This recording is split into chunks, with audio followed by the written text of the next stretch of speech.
suite de ce marathon de l'espace.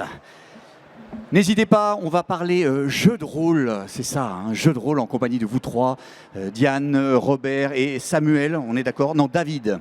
Oui, mais c'est deux prénoms aussi, hein, c'est ça.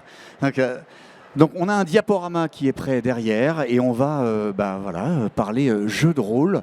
Moi, je ne connais absolument rien, donc je vais regarder avec attention. Je vais découvrir un petit peu. Donc, parce que dans le jeu de rôle, aujourd'hui, il y a toutes les typologies de jeux de rôle. Il y a jeu de rôle, escape game, il y a quoi? Enfin, tout ça, tout en fait partie. Mais le jeu de rôle, c'est quoi la définition du jeu de rôle? C'est qu'on se met à la place de quelqu'un. Ouais, le jeu de rôle, c'est vivre une histoire par procuration. Par procuration. Voilà, il y a toute forme de jeu d'aventure, escape game, escape room, etc. Le jeu de rôle, dans sa version classique, c'est autour d'une table avec un meneur de jeu, des joueuses, des joueurs, des participants. Les Donjons et Dragons qu'on avait quand on était jeune, c'est ça? Voilà, le premier des jeux de rôle, Ouais. Donjons et Dragons, et Ouais. puis il y en a plein d'autres. Et on va susciter une histoire qu'on va co-créer en fait par la parole, peut-être avec des accessoires, des figurines, etc. Des plans, des dés, des crayons. Et on va ensemble vivre une aventure participative. Avec donc encore une fois pouvoir de l'évocation, pouvoir de la création et donc se projeter. Donc on est vraiment dans le thème de la journée, c'est-à-dire qu'on continue comme l'artiste se projette dans son œuvre, nous on se projette dans un rôle différent et donc on se projette dans une aventure finalement. Donc on voyage encore une fois, le voyage spatial continue donc avec le jeu de rôle. Je te passe le micro. Nous allons vous parler de jeux de rôle, de transmédia et de science-fiction pour être raccord avec le thème de la journée et du festival. Car vous l'aurez deviné, le jeu de rôle, effectivement, même s'il a été plus connu au départ par Donjons et Dragons, eh bien, la fantasy n'est pas le seul genre auquel effectivement le jeu de rôle s'applique. Il s'applique à beaucoup de genres, et notamment si le genre qui nous intéresse aujourd'hui, c'est la science-fiction. Voilà. Ouais, on va vous parler principalement des jeux de rôle de science-fiction qui s'appuient sur différents univers dont vous avez pu retrouver certains d'ailleurs dans les expositions sur les stands qui sont là. Il existe un jeu de rôle sur Alien, il existe des jeux de rôle sur Star Wars. Justement, nous allons en parler dans quelques instants. Une fois que nous aurons les diapositives bien mises en place. Les techniciens dans la salle des machines, voilà, c'est bon. Ça y est, ça commence. Du coup, Samuel, tu vas nous faire la petite introduction sur Oui, effectivement. comment passer de joueur à créateur. Parce que même si vous êtes joueur, vous êtes aussi créateur en tant que joueur de jeux de rôle. Donc Samuel. Oui, très bien. Donc on refait les représentations du coup? Allez, c'est parti. D'accord. Donc déjà, pour reparler de la définition du jeu de rôle, il faut savoir que le jeu de rôle, c'est une fiction interactive dans laquelle vous allez créer votre propre personnage et faire évoluer l'histoire. D'accord, pour être plus précis. Et cette histoire, effectivement, peut être sur un socle fantaisiste, sur un socle de science-fiction, sur un socle de drame, sur un socle policier. Sur ça, il n'y a aucun problème, effectivement. D'accord. Je passe ? Vas-y, passe. Ouais. Donc, moi, je me présente. Je suis Samuel Lacoste. Je suis chargé de communication, effectivement, pour la Fédération française des jeux de rôle, la FFJDR. Je pense que pour certains, vous avez dû nous voir. Nous avions notre présentoir il n'y a pas loin. Et nous avons réussi à faire... à entraîner quand même pas mal de personnes sur certaines parties à découvrir effectivement le jeu de rôle. Je suis accompagné aujourd'hui donc effectivement de David Robert et de Diane Desposito, d'accord, qui sont des membres historiques de la Fédération française de jeux de rôle, vice-présidente et ancien président pour être plus précis. D'accord. Donc nous, la FFJDR, Fédération française de jeux de rôle, ce que nous voulons, c'est partager notre passion. Bon, je ne vais pas le répéter, c'est le jeu de rôle. Mais le jeu de rôle a quand même pas mal évolué avec le temps et c'est ce que nous essayons de faire parce qu'effectivement, nous avons l'aspect ludique du jeu de rôle, mais nous avons aussi un aspect... De convivialité. En plus de convivialité, on a un aspect effectivement de compréhension, on a un aspect effectivement d'apprentissage que l'on peut appliquer effectivement à différents niveaux autres que le jeu, que ce soit en entreprise ou que ce soit effectivement à l'école, de façon autre que ludique, c'est-à-dire qu'on peut faire de la médiation historique avec le jeu de rôle ou de la médiation scientifique, ça peut servir. Voyez, et nous, ce qu'on essaie de faire, c'est de montrer que le jeu de rôle n'est pas simplement une plateforme ludique. Et pour cela, nous fédérons effectivement la plupart des associations et des groupes pour une meilleure synergie entre les territoires, puisque nous agissons au niveau de la francophonie, c'est-à-dire pas simplement au niveau de la France, mais aussi au niveau du Canada, du Belgique et autres pays francophones. Voilà. Donc je pense que là, au niveau de la présentation, on est bon. Voilà. Et là, aujourd'hui, donc, ce que je vais vous présenter, c'est que le jeu de rôle n'est pas simplement que de la fantasy, que du Donjons et Dragons, et j'ai pris quelques exemples, effectivement, les plus frappants. Je ne suis pas allé chercher des références obscures ou autres. Je suis vraiment allé chercher des références simples. Par exemple, Star Trek, que vous pouvez voir. Je pense que Star Trek, sans même connaître pour la plupart, même pour les plus jeunes, vous avez dû en entendre parler. Eh bien, vous pouvez l'appliquer effectivement en jeu de rôle. Vous pouvez jouer un membre de la Fédération ou un autre membre dans l'univers Star Trek en essayant de faire évoluer de manière diplomatique votre univers. Mais ce n'est pas le seul, effectivement, dans ce cas-là. Nous avons aussi Dune, à mon avis, dont vous avez entendu parler récemment, parce qu'il y a eu une ressortie au cinéma, dont d'ailleurs le second volume sort l'année prochaine. Là, effectivement, vous pouvez faire partie de n'importe quelle famille effectivement, que vous voyez dans le jeu, pour essayer de vous faire évoluer dans l'univers et d'être les maîtres de l'univers et de l'épice. Mais encore une fois, c'est juste un exemple. Nous en avons aussi d'autres. Par exemple, nous avons... Ouais. Je ne suis pas habitué au micro, il faut m'excuser. Donc nous avons d'autres exemples. Ça aussi, Dune est juste un exemple. Nous avons... Je me souviens plus c'est quoi le nom. Merci. The Expanse. Alors The Expanse, pour ceux qui connaissent, c'est une des plus grosses séries de science-fiction à être sortie ces dernières années. Et pour ceux qui ne connaissent pas, c'est une des plus grosses séries de science-fiction à être sortie ces dernières années. Cette série, effectivement, s'applique maintenant en jeu de rôle, dans lesquels vous pouvez faire partie du camp de la Terre, de Mars ou des Ceinturiens, et qui vous permet de faire évoluer dans cet univers, tout en essayant de se dépêtrer effectivement de la guerre qui rôde. C'est une série qui est très populaire et sur laquelle peut s'appliquer. Ça, c'est juste quelques exemples. Mais vous en avez d'autres. Vous pouvez effectivement l'appliquer, comme on l'a dit tout à l'heure, sur Alien. Je crois que c'est celle d'après, voilà, sur Alien. Donc Alien qui a été le sujet, je pense, de discussion de la journée et qui a été aussi un des sujets de jeu de la journée pour nous, effectivement. Donc là, c'est un exemple un peu plus réaliste parce que pour l'instant, les exemples de science-fiction, mis à part The Expanse, c'était un peu fantaisiste. Là, hormis la créature, vous avez à affronter des problématiques quand même bien humaines puisque tout ce qui est manque d'oxygène, manque d'eau, manque de ration, vous devez le faire. En plus des problématiques humaines puisque vous devez aussi gérer vos collègues, ce qui n'est pas forcément la chose la plus aisée à faire dans un jeu de rôle, surtout quand on est censé avancer la main dans la main. Parce qu'il ne faut pas oublier une chose, le jeu de rôle, c'est aussi avancer en coopération la plupart du temps. Et des petits jeux comme Alien, là, vous donnent des objectifs qui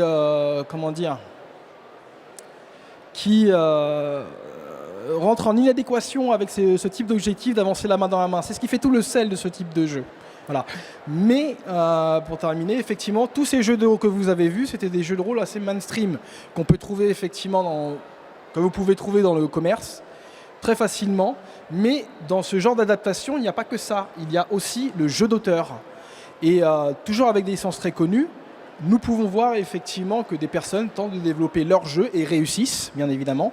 Et c'est ce que nous allons voir maintenant avec, comme par exemple, Valérian. Alors, Valérian, c'est un jeu de rôle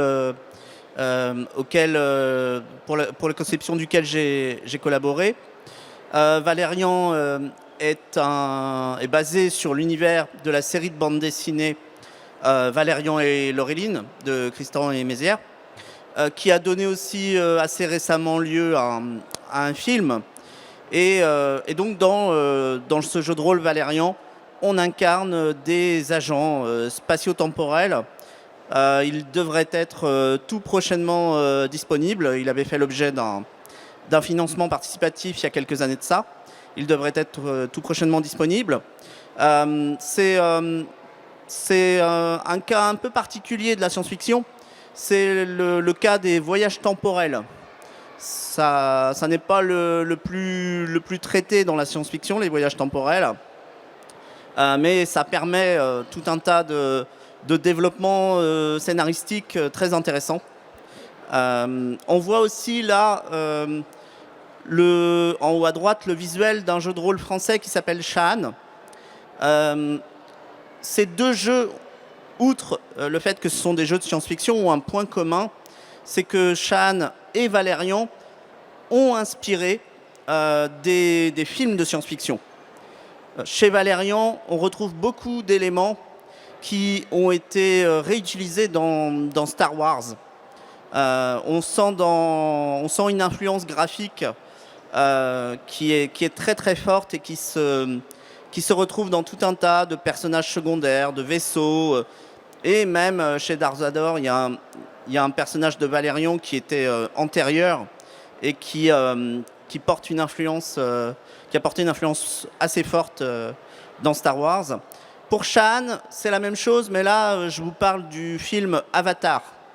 Le jeu de rôle Shan a été développé dans les années 90, bien avant le film Avatar, et on retrouve le même principe d'extraterrestres anthropomorphes, de grands personnages à la peau bleue, etc., qui habitent sur une planète sauvage.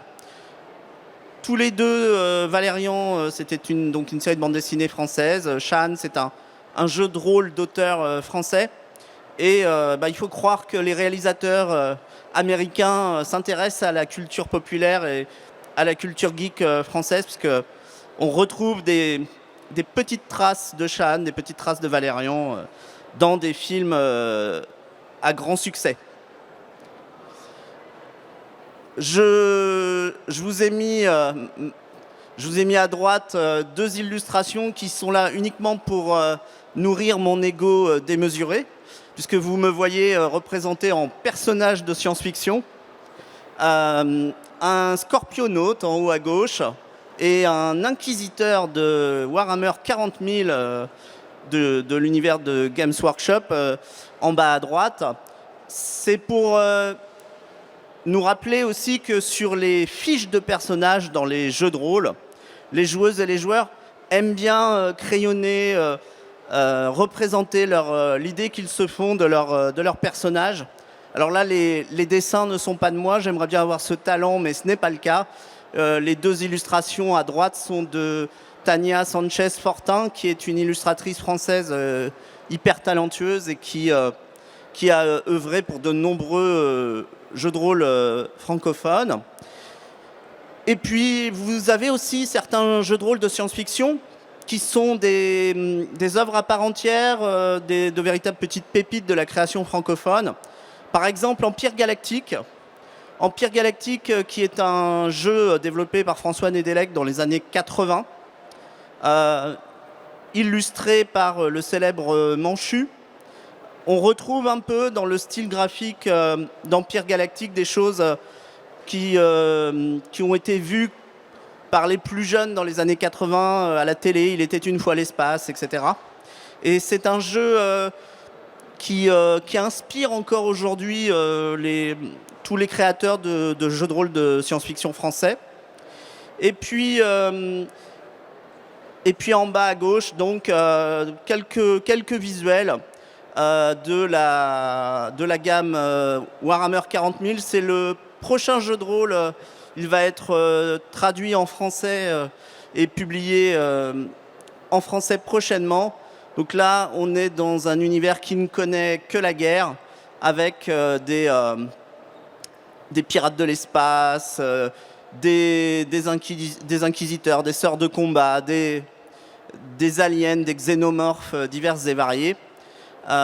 C'est un univers qui est transmédia, puisqu'il y a des jeux vidéo, puisqu'il y a des jeux de figurines, et puis puisqu'il y a aussi tout un monde de modélistes, de peintres, de maquettistes, de gens qui font des concours de diorama et de peinture de figurines. Donc là, on est sur un univers aux multiples facettes. C'est la version futuriste de l'univers de Warhammer, la version fantasy. Donc là, on est sur la version futuriste. Je vous propose là un extrait d'un site qui est le site de référence du jeu de rôle, une sorte de grande archive. Et dans les catégories science-fiction en jeu de rôle, science-fiction à proprement parler et les divers sous-genres de la science-fiction, sur le GROG, le guide du rôliste galactique, on trouve pas moins de 25 000 occurrences, que ce soit des livres de base, des suppléments, des écrans de jeu, des scénarios, etc. Donc c'est la catégorie la plus fournie de tous les univers, de tous les univers imaginaires qui ont été traités en jeu de rôle. Et non pas le premier, on en parlait au début, non pas le tout premier qui est Donjons et Dragons, mais le deuxième jeu de rôle qui a vu le jour aux États-Unis à la fin des années 70, c'était justement un jeu de science-fiction, Metamorphosis Alpha. C'est le deuxième jeu de rôle. Alors il n'a pas connu le même succès que Donjons et Dragons, qu'on retrouve aujourd'hui dans la série Stranger Things, par exemple, etc. Mais il montre qu'il y avait à cette époque-là une communauté de geeks, une communauté qui était très tournée vers la science-fiction classique, et qui a rapidement eu l'idée de transposer les aventures médiévales fantastiques en aventures spatiales, galactiques, intersidérales. Sur la droite, vous avez la couverture d'un hors-série du magazine Casus Belli, qui reste pour toutes les rôlistes et tous les rôlistes de France encore aujourd'hui le magazine de référence, depuis la fin des années 70, début des années 80, et qui nous propose là un hors-série dédié à son jeu phare, Chroniques oubliées. Donc là, c'est les Chroniques oubliées galactiques. Dans le titre, on retrouve encore l'influence d'Empire Galactique dont je parlais tout à l'heure. Là, ce sont les Chroniques galactiques. C'est un jeu qui permet de faire de l'initiation. Tout à l'heure, aux tables de la Fédération française de jeux de rôle, il y avait tout un tas de petites têtes blondes là, qui faisaient leur première partie de jeu de rôle. Donc ça, c'est un jeu qui permet de faire de l'initiation pour un prix modique. Vous avez tout ce qu'il faut pour jouer. C'est clé en main. Et ça montre que la science-fiction reste encore un des genres majeurs de l'inspiration rôliste. Bah écoutez, bonjour, moi je m'appelle Diane Desposito, donc je suis ici en tant qu'ancienne vice-présidente de la Fédération française de jeux de rôle. Vous avez le stand de la Fédération française de jeux de rôle juste en face. Vous pouvez effectivement tester des parties de jeux de rôle en famille, entre amis. Il y en a pour tous les goûts, pour tous les âges, pour tous les genres. Aujourd'hui, il y a les auteurs de certains jeux qui sont présents et c'est une belle occasion aujourd'hui dans ce festival de découvrir le jeu de rôle. Alors il existe le jeu de rôle de plusieurs manières, il n'existe pas uniquement sur table. Je suis moi-même l'auteur d'un jeu de rôle transmédia. Le transmédia est un terme qui définit que l'univers en question ne se décline pas uniquement sur table avec un plateau et des figurines, mais peut aussi se décliner de différentes manières, où il y a toute une capillarité, un prolongement de l'univers qui va se faire en costume, qui va se faire à travers des films, à travers des jeux vidéo, de la 3D, du maquillage, de la musique, de la cuisine. L'univers existe sous plusieurs angles, sous plusieurs formes. Il est protéiforme. Il n'est pas uniquement sur un plateau avec des figurines. C'est ça qu'on appelle transmédia.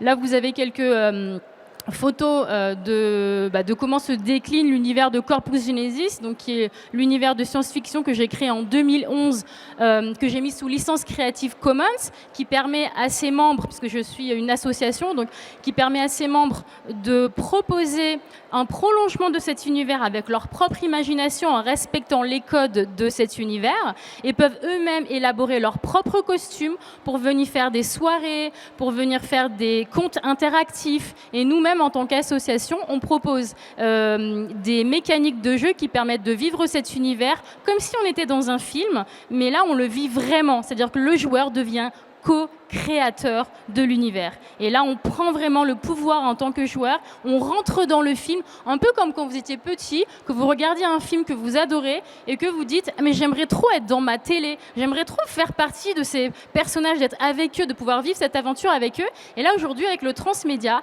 c'est possible. On le décline aussi sous forme de jeux de rôle de stratégie.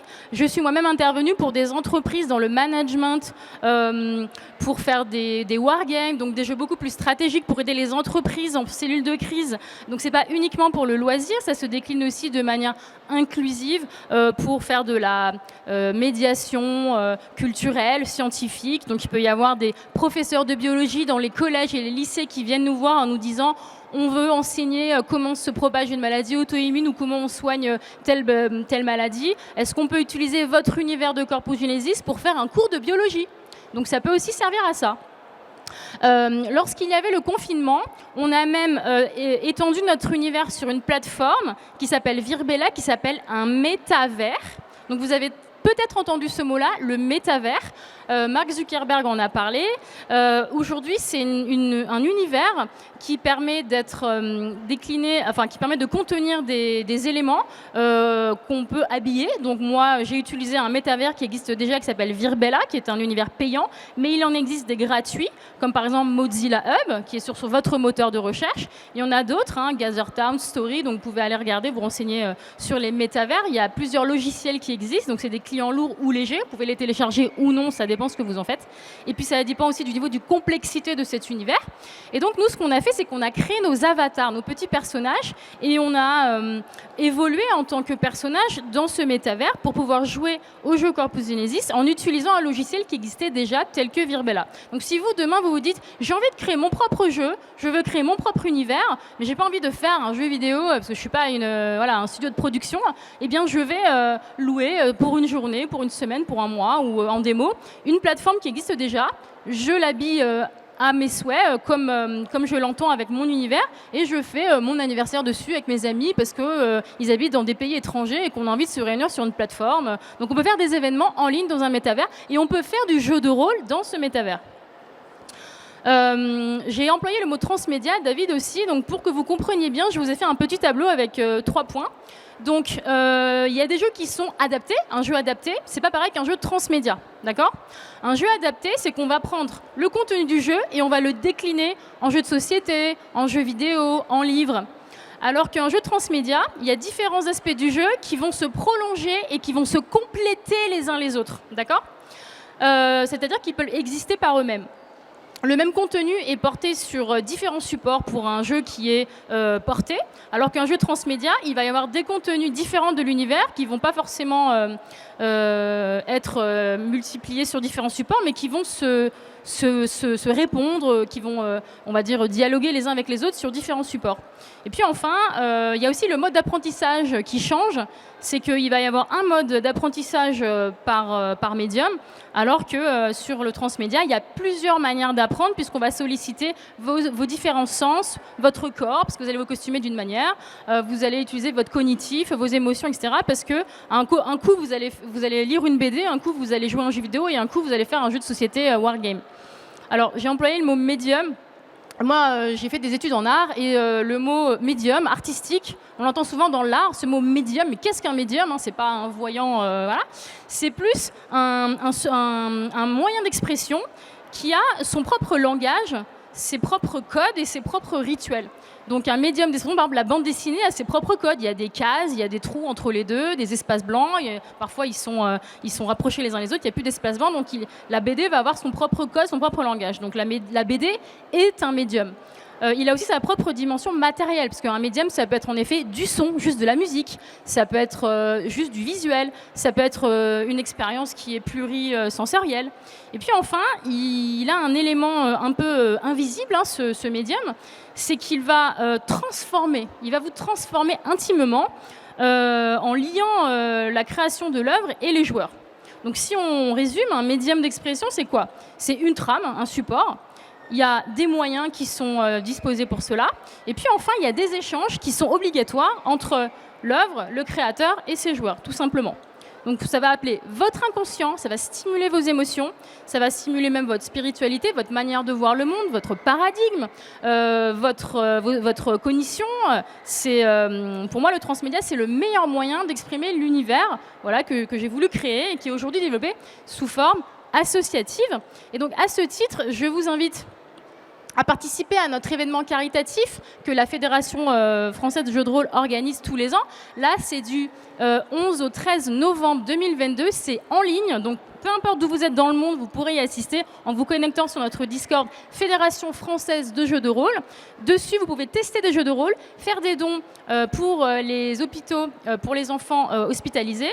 Et avec ces sommes, nous pouvons former des équipes qui vont faire jouer les enfants en milieu hospitalier pour pouvoir leur faire connaître le jeu de rôle.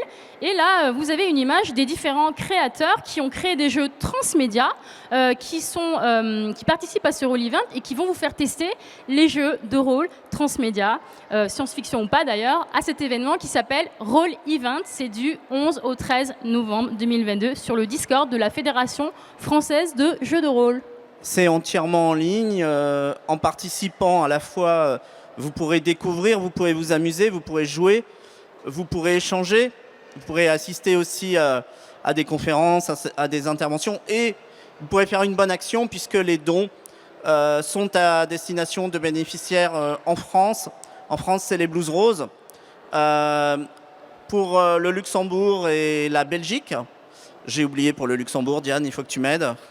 Le nom de la fondation ? Ouais. Alors, c'est nouveau cette année, donc j'ai pas encore le nom en tête, mais de toute manière, vous allez voir les noms des différentes fondations et associations sur le site rollevent.fr, ROLEVENT.fr. Et puis, de toute manière, vous retrouvez tous nos événements sur Fédération française de jeux de rôle. Oui, toi, tu as le nom de l'association. J'ai un peu plus l'info pour le nom au Luxembourg. C'est l'île au cirque ou le cirque au jeu. Ça a vérifié, on est en échange avec eux depuis pas longtemps.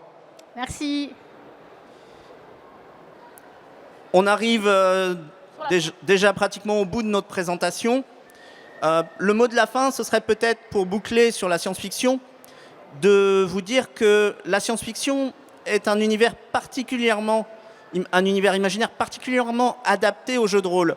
Parce qu'en fait, ce qu'on recherche avant tout pour une bonne expérience de jeu, une bonne partie de jeu de rôle, c'est que les participants se prennent au jeu.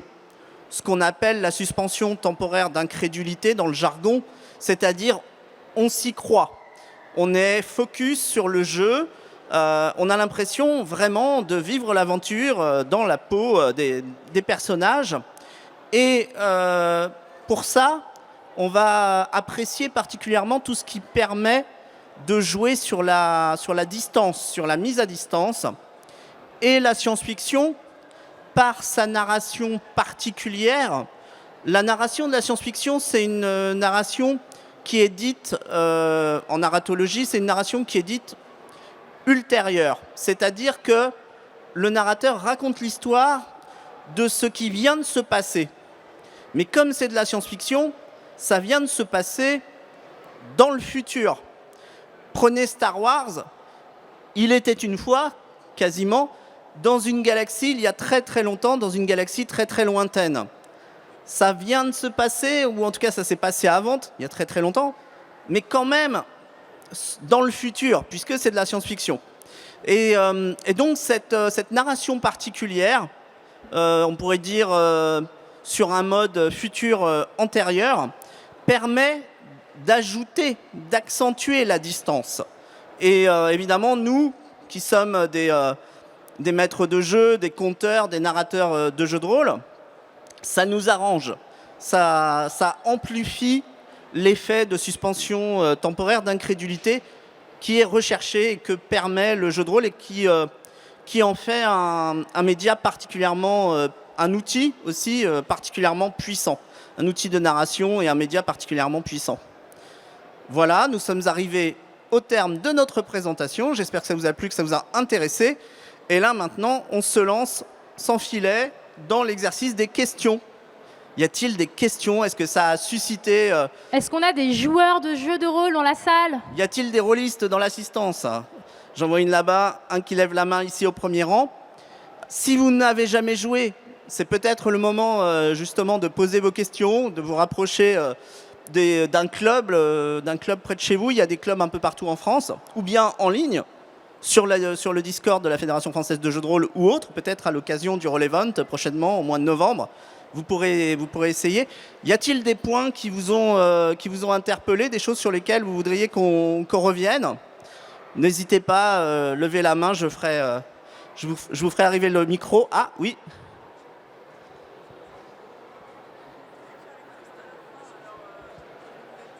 Excusez-moi, je vais peut-être être hors propos.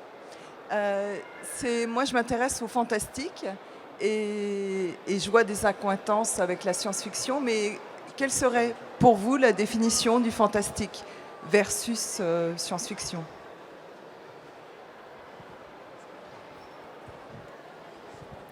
C'est pour qui ça? Samuel? Allez. Bah, la science-fiction, c'est une spéculation effectivement de la science avec des éléments de fiction. D'où spéculation scientifique sur une base scientifique sur laquelle effectivement on va imaginer des choses. Science-fiction, le fantastique, ce sont des éléments surnaturels et inexplicables dans un cadre qui peut être normal ou autre. C'est différent. Il y a des accointances, certes, par rapport effectivement à la spéculation, d'accord, mais le fait que le terreau de la science-fiction soit la science et que celui du fantastique soit juste l'imagination crée la différence en fait. Voilà. J'espère que la réponse a été assez claire. Il y a un pont en fait entre la fantasy et la science-fiction. On considère, enfin, les auteurs de science-fiction considèrent habituellement que le genre, le prototype, le premier né de la science-fiction, c'est le Frankenstein de Mary Shelley. Et les anglo-saxons appellent ça gothique. Et effectivement, il y a une continuité du gothique entre la fantasy, on a des univers gothiques de fantasy, et il y a encore une touche gothique, d'une façon ou d'une autre, dans les œuvres de science-fiction. De moins en moins, ça tend à s'émanciper de cette approche gothique encore une fois au sens anglo-saxon. Hein. Mais voilà, c'est peut-être cette touche gothique qui fait la continuité entre la fantasy et la science-fiction. Le jeu de rôle, par exemple, Donjons et Dragons, donc dans un univers de fantasy, a été décliné ensuite dans une version Donjons et Dragons dans les étoiles, qui s'appelle Spelljammer. C'est les elfes, les nains et tout le bestiaire de la fantasy, mais transposé dans les étoiles. Mais d'ailleurs, je remarque que Spock dans Star Trek, dont tu parlais tout à l'heure, a les oreilles pointues aussi. Hein, donc c'est un elfe des étoiles. Sinon, il y a aussi Shadowrun dans ce cadre-là aussi, qui prend un cadre fantastique et qui le projette effectivement dans de la science-fiction et dans de la science-fiction dystopique. On envoie en éclaireuse Diane parmi vous, si vous avez une question. Une autre question qui va peut-être vous paraître hors de propos également. Moi, je suis psychiatre et c'est un univers qui évidemment me parle. Je voudrais savoir si vous avez utilisé déjà les jeux de rôle en vue de thérapeutique pour des enfants présentant des troubles de la communication. Alors, à côté de vous, vous avez Diane qui l'a déjà pratiqué. Je fais ça plus de la moitié de mon temps d'ailleurs. Il y a des psychologues qui viennent me voir ou des psychiatres qui viennent me voir pour explorer, pour aider à exprimer des traumatismes ou des besoins, communiquer des messages qu'ils n'arrivent pas à exprimer. Et en fait, à travers l'incarnation d'un personnage, voire même de plusieurs parties d'eux-mêmes, façon Jung, ils vont incarner du parts work, donc le travail des différentes parties d'eux-mêmes. Ils vont faire dialoguer leur personnage intérieur et au lieu de créer de la dualité, ils vont les unifier, les faire s'entendre. Et ça va permettre de mieux comprendre une expression qu'ils n'auraient pas pu faire hors cadre de jeu de rôle. Donc parfois, je travaille avec eux là-dessus. Sur tout ce qui est thérapeutique. Moi-même n'étant pas du tout médecin, ils me contactent en tant que facilitatrice pour la communication, gamifiée en fait. Voilà. Et si vous souhaitez en savoir un peu plus sur ces aspects-là, on pourra vous donner le contact d'une amie et psychologue québécoise qui fait un site qui s'appelle Ludipsy et qui utilise donc le jeu de rôle ludique dans sa pratique thérapeutique. Ludipsy sur Internet, ou sinon on vous donnera, si vous voulez, le contact juste après la présentation. C'est vrai que les premiers jeux de rôle étaient, historiquement, des jeux de rôle thérapeutiques dans l'univers donc de la thérapie. On est passé ensuite à des jeux de rôle de type mise en scène commerciale, des jeux de rôle d'entreprise, etc., dont aujourd'hui on retrouve les serious games, qui sont à destination des entreprises. Moi, j'interviens assez régulièrement comme gamificateur, on dit comme ça. Hein. Je me sers des jeux pour faire des animations, pour faire de la formation en entreprise, pour faire aussi, c'est mon métier, de la prospective, puisque le jeu de rôle permet de libérer la créativité, de faire du design créatif. Donc ça sert aussi en prospective à destination des particuliers ou des entreprises. Et puis on a tout le champ du divertissement ludique. Par exemple, on a eu un exemple frappant à notre table, étant donné que nous avions un jeu nommé Projet Ice, dans lequel les joueurs étaient des psychanalystes qui devaient se projeter dans la tête effectivement d'un de leurs patients pour tenter de justement résoudre son problème. Donc oui, effectivement, la psychanalyse et du côté psychologie est explorée effectivement aussi par le jeu de rôle. Sans compter que nous avons aussi quelques membres qui se permettent, ils le font très bien, effectivement, qui vont dans des hôpitaux psychiatriques et dans des milieux psychiatriques pour pouvoir mener le jeu de rôle, comme ce que disait tout à l'heure Diane. Merci. Est-ce qu'il y a d'autres questions? Allez-y, il nous reste encore 2 ou 3 minutes si vous souhaitez. Il n'y a pas de mauvaise question. Hein. Le jeu de rôle, c'est inclusif, c'est libre, c'est créatif. Donc, oui, mademoiselle? Est-ce que ça existe des jeux de rôle je sais pas, de l'univers de Harry Potter ou etc. Alors oui, ton vœu est exaucé. Il existe un univers Harry Potter qui a été adapté en jeu de rôle, mais comme les droits de l'univers Harry Potter sont très protégés, tu sais, les auteurs, les autrices n'ont pas toujours la même appréciation de ce qui doit être proposé en adaptation ou pas. Il n'y a pas de jeu de rôle officiel Harry Potter, tu n'en trouveras pas dans le commerce. Par contre, si ton papa ou ta maman t'aide à aller chercher sur Internet, tu vas trouver un jeu qui s'appelle Les Petits Sorciers, Les Petites Sorcières. Et voilà, il y a une école de sorciers, il y a des baguettes magiques, etc. C'est particulièrement adapté aux enfants, etc. Donc je pense que ça devrait te plaire, Les Petits Sorciers, Les Petites Sorcières. Et si tu veux te costumer, il existe une association qui s'appelle GoPlay, G-O-P-L-A-Y, qui propose une école de sorciers où tu te costumes en sorcier et tu vas à l'école des sorciers avec ta baguette et tu es dans une classe avec des sorciers et vous faites des aventures ensemble. Voilà. D'autres questions peut-être dans l'assistance? Profitez-en. Dans 3 minutes, on se téléporte, on se dématérialise. Si vous avez encore des questions, des interrogations. Ou même moins, parce qu'on va pas se regarder dans le blanc des yeux pendant 3 minutes. Ça va être drop the mic après. Bon. On vous remercie en tout cas pour votre attention. Merci beaucoup d'avoir assisté à cette présentation. Venez nous retrouver pour discuter au stand de la Fédération française de jeux de rôle juste derrière, jusqu'à la fin de la soirée. Merci. Voilà, on est juste à côté des Lego, pas très loin de Alien et de Star Wars. Merci beaucoup.